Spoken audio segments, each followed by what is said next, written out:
My name is Catherine Robinson. I'm from Syracuse, New York, in the USA.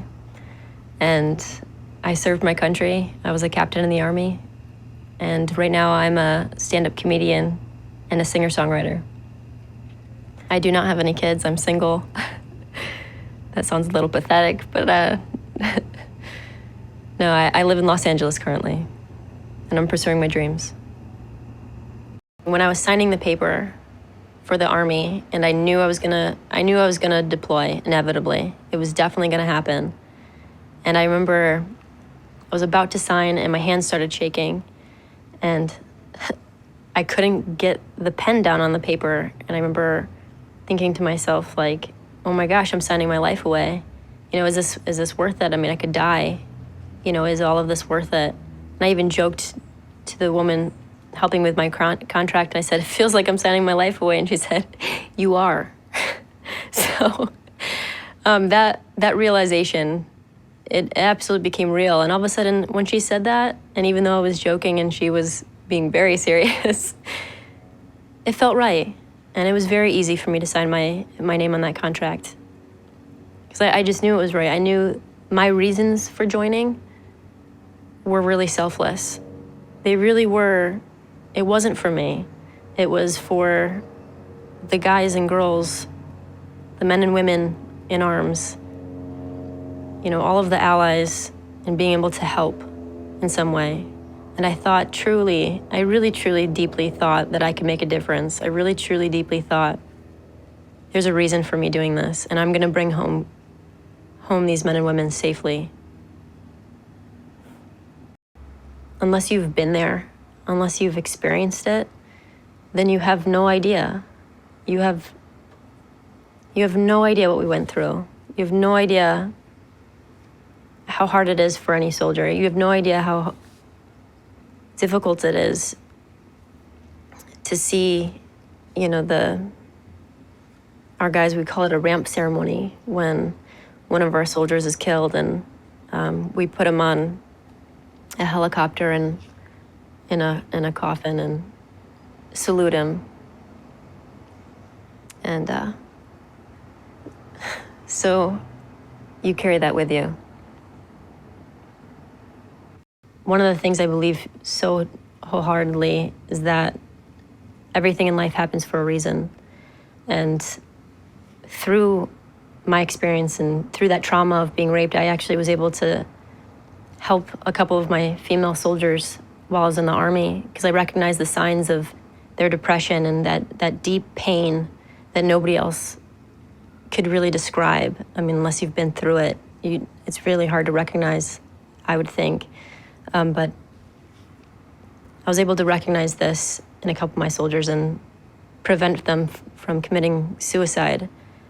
And two of my soldiers actually brought me their suicide notes and said, ma'am, I was planning on killing myself tonight, and then you stopped me, you know, because I just asked them how they were, and I ended up saying, hey, I don't know what you've been through, and I don't want to assume anything, but I've been raped.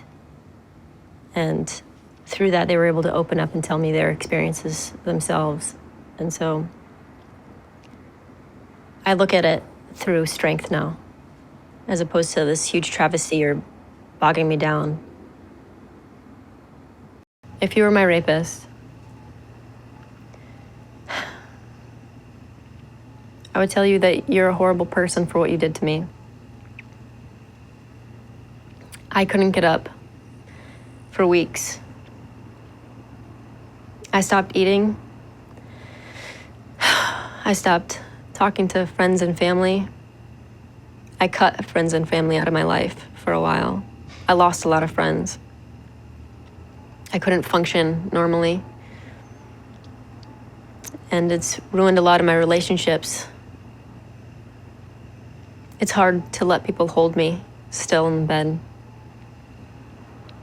I can't have anybody touch my ear because the way you toyed with it. And it's taken me this long, but I finally trust men again. But it still takes me a long time too at times.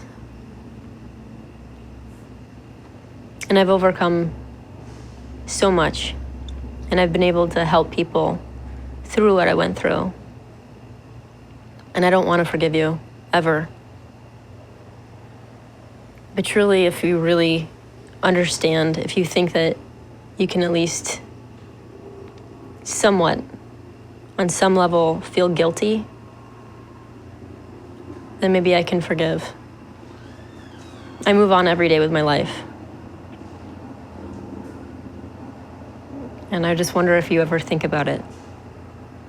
Has it ever stopped you?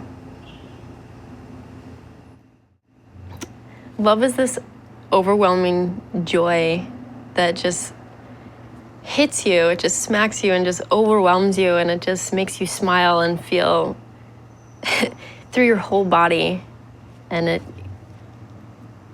for me, it connects me with another person of caring so much for that person, and I would do anything for that person. And the person who I fell in love with, I am gay. And I've liked girls ever since I was a little girl. And I kept it a secret from my family. And my dad, I remember when Ellen DeGeneres came out, it was the first time I ever heard of the word gay before. And my parents were talking about it. And I asked my dad, "Dad, what is gay?" And he goes, "It's a girl who likes another girl and they're going to hell." And so I said, okay. And I walked straight up to my room, closed the door very quietly, and then I bawled my eyes out into my pillow. And I prayed to God every day to please let me like boys. Please make me straight, because I knew I liked girls. And so I tried pretending I liked boys and stuff, but I never did. And then I met, to me, the love of my life. And her name was Jen. And gosh, it was just like my world changed. And I didn't really care about anything else. I just knew I wanted to be near her. And that was love to me.